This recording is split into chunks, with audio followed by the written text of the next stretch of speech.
मित्रों नमस्कार। पटना बिहार से मैं विवेक रंजन सोनभद्र अपने YouTube चैनल विवेक सोनभद्र 7238 पर आपका स्वागत करता हूँ। मित्रों, आज बात अपनी, आपकी, मेरी, सबों की, समाज की बात, समाज के अंदर झांकने की बात कि हम लोग कर क्या रहे हैं। ठीक है, कौन दोषी है, किसकी गलती है, यह तो हम लोग रोज़ सोचते ही है, रोज़ बोलते भी हैं। लेकिन यह देखने की बात है कि हम लोग कैसा समाज हैं, हम लोग का समाज कैसा है, यानी हम लोग कैसे हैं, क्योंकि समाज तो हम ही लोगों से बना है। हम लोग एक बोलते हैं कि प्रजातांत्रिक समाज हैं, हिंदू का समाज हैं, हिंदुओं का देश है, संस्कारवान लोगों का देश है, सनातनी लोगों का देश है, राम की धरती है, कृष्ण की धरती है, महात्मा गांधी की धरती है। लेकिन उस धरती पे हो क्या क्या रहा है आज, ये भी तो सोचने की ज़रूरत है।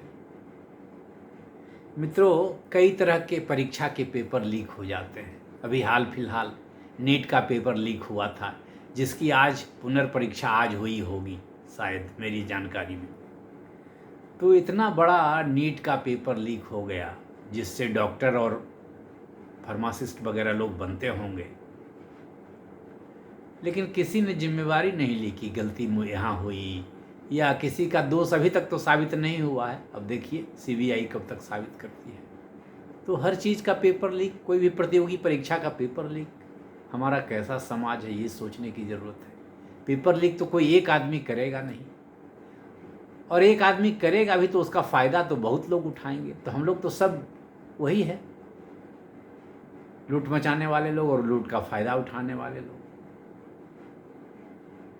अब राम मंदिर से लूट हो गई, चोरी सोने चांदी की, पैसे की, ज़मीन खरीद बिक्री की, मंदिर बनाने में कमीशन खोरी हो गई। तो राम मंदिर में भी घोटाले हो रहे हैं। तो हम लोगों ने कैसा समाज बनाया, कैसा संस्कारवान समाज बनाया। रामचंद्र जी को जहाँ हम लोगों ने इतना संघर्ष करके स्थापित करवाया, वहाँ चोरी हो रही। तो सोचने की ज़रूरत है कि हम लोग हैं कैसे, हम लोग का समाज कैसा है। अब बिहार में देखिए, एक भरत तिवारी का इनकाउंटर हो गया। कई लोग, कई संगठन बोल रहे हैं कि ये इनकाउंटर फर्जी है। उस व्यक्ति ने पिस्तौल फेंक दी, 100-200 फीट दूर फेंक दी, या 50 फीट ही दूर फेंक दी। उसके बाद उसकी मौत हो गई, हत्या हो गई गोली लगने से, पुलिस की गोली लगने से। और मौत हुई कि हत्या हुई या जो भी हुई, मर गया बेचारा। अब तो यह जांच में पता चलेगा। लोग कहते हैं उसकी कोई आपराधिक पृष्ठभूमि नहीं थी, कुछ लोग कहते हैं वह सनकी था, पगला, मानसिक रूप से विक्षिप्त हो गया, बेचारा चला गया। तो ये क्या हो रहा है, एक से एक अपराधी का कुछ नहीं होता, और जिसका कोई आपराधिक रिकॉर्ड नहीं था वो मारा गया पुलिस की गोली से। तो सोचने की ज़रूरत है कि हमारा समाज कैसा है। बिहार में देखिए, कोई रेसूश्री पूरे सिस्टम को ही हाईजैक किए हुए है, अपहरण कर लिया है पूरे पद्धति को ही, ठेके बंटवा रहा है, पैसे कमा रहा है, और अधिकारियों को उपकृत कर रहा है, विदेश घुमा रहा है, महंगे महंगे गिफ्ट दे रहा है। तो ये कानून, ये नियम, ये परंपरा, ये संविधान, ये नैतिकता, ये सब कहाँ चली गई। बिहार में मंत्री बिना एमएलए बने, बिना एमएलसी किए, एक दिन भी बिना राजनीति के कहीं कोई चुनाव लड़े मंत्री बन जाते हैं।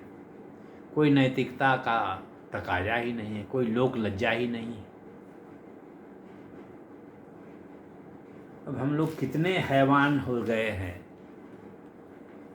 कल की परसों 2-3 दिन पहले की खबर है, बेगूसराय में हैवानियत की हदें पार। सामूहिक दुष्कर्म के बाद महिला के प्राइवेट पार्ट में डाले कारतूस और लकड़ी के टुकड़े। बताइए, हम लोग कितने गिरे हुए मानसिकता के लोग, कितने विकृत मानसिकता के लोग हैं। हमारे समाज से में ही हो रहा है ये सब चीज़।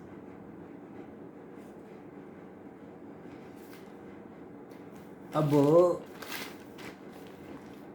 खबर यह है कि बिहार के गांवों से बेटियां गायब कर महानगरों में बेचने वाला 3 टियर सिंडिकेट सक्रिय, सांदी बंधुआ मजदूरी का खौफनाक खेल।